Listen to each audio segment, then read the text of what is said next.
Hello guys, இன்றைக்கி எங்கள் வீட்டில் சண்டே ஸ்பெஷல் என்னென்னு பார்க்கலாம்.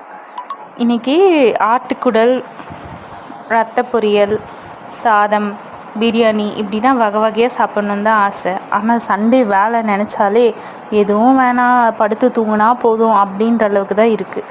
எனக்கு சின்ன வயசுலலாம் ஏதாவது ஒரு விஷயம் அன்எக்ஸ்பெக்டடாக அது நடக்கலை அப்படின்னா மனசு தாங்கவே தாங்காது. ஆனால் இப்போல்லாம் நடக்கலைன்னா பெருசாக இல்லை, சாப்பிட்டு தூங்கிடுவோம், இந்த ஊருக்கு போகலன்னா பரவாயில்ல அப்படின்ற அளவுக்கு ஆகிடுது. இன்றைக்கி சுட சுட சாதம், ஆட்டு ரத்த பொரியல், ஆட்டுக்குடல் குழம்பு இதே தான் பண்ணியிருந்தேன். இந்த குடலை க்ளீன் பண்ணி சமைச்சி முடிக்கிறதுக்குள்ளே எப்பாடான்னு ஆகுது. துண்டு நாக்கு தான் என்ன டேஸ்ட்டாக கேட்குது. சாமி, சண்டே ஓவர். ஹாப்பியஸ்ட் சண்டே எவர். தேங்க்யூ கைஸ், பாய்.